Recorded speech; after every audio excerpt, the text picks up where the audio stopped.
ভাই কি হলো রে? আমি তোর আগেই কইছি ঘটনার পিছনে ঘটনা থাকে।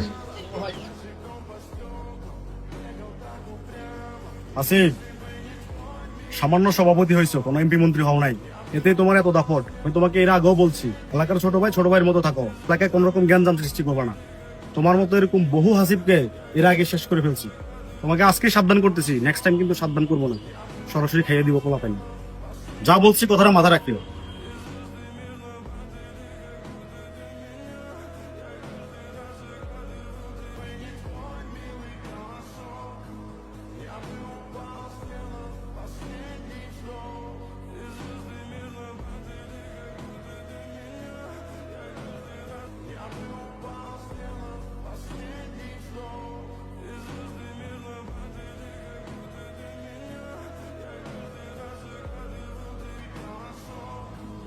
আরে মানুষ রে, একটু আগে ভাই আমার লগে কথা কই গেছে।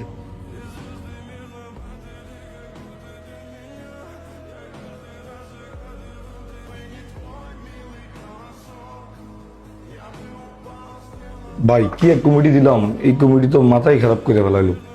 কয়েকদিন পর পরে একটা না একটা জামিলার লাগিয়ে থাকে। এই যে এত বড় একটা ঘটনা ঘটলো, এখন উপর থেকে আমাকে প্রেসার দিতেছে। এই জন্যই আমি তোমাকে বলছিলাম মাঠ পর্যায়ে তদন্ত করি কমিটিটা দেওয়ার জন্য। এখন চিন্তা করলে আপনার কিভাবে এখন সমাধান করা যায় সেটা দেখেন। হ্যাঁ, এখন এটা সমাধানই খুঁজতেছি। এক মিনিট ভাই। আসসালামু আলাইকুম ভাই, এটার জন্য আমি দুঃখিত ভাই। ভাই বিষয়টা আমি যেভাবে হোক সমাধান করতেছি ভাই, এটা আমার উপর ছেড়ে দিন। জি ভাই, আসসালামু আলাইকুম ভাই।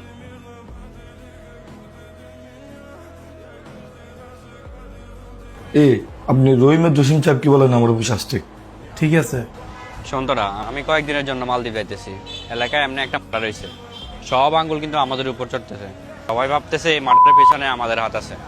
এখন এই যাই ঝামেলার মধ্যে তোরা চাইছ আবার কোনো যাই ঝামেলা করিস না, কোনো তর্ক বিতর্ক করা দরকার না কারোর সাথে, যতদিন পর্যন্ত আমি না আসি। ভাই আপনি তাহলে আসবেন কবে? পরিস্থিতি ঠান্ডা হলে আমি নিজে এমনি চলে আসবো। ভাই তাহলে সুজন বাইরে বলে যান আমাকে দিকে খেয়াল রাখতো। তাহলে ভাই আমরা এলাকা থেকে চলে যাই। না না, এই ভুল এখন করা যেত না। এখন যদি সবাই যদি একসাথে সরে যাস তাহলে মনে করবো যে আমরা মার্ডারটা করাচ্ছি। ঠিক আছে ভাই, আপনি এটা নিয়ে টেনশন নিয়েন না, আমরা আছি। ফলাফান যাতে কোনো যায় ঝামেলা না জড়ায়, কোনো তর্কে না জড়ায়, ঠিক আছে নি? ফলাফানের দিকে খেয়াল দিয়ে রাখবা। চলো কেমন?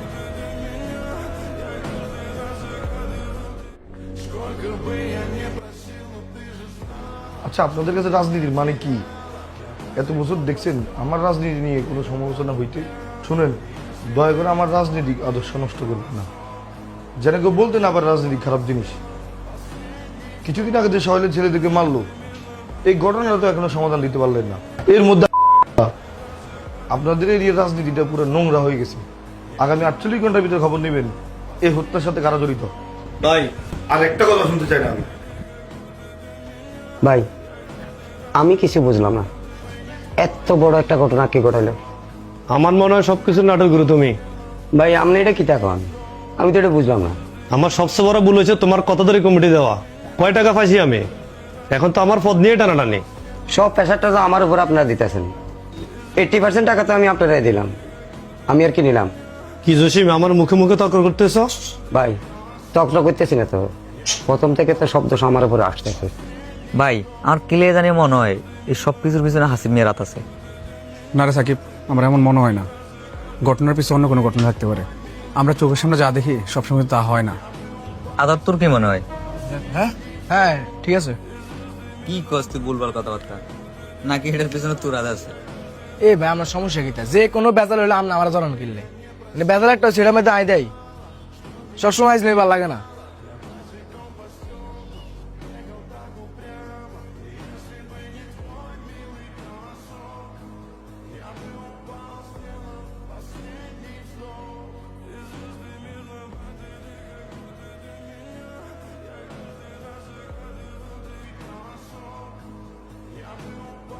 ভাই কি হলো রে? আমি তোর আগেই কইছি ঘটনার পিছনে ঘটনা থাকে।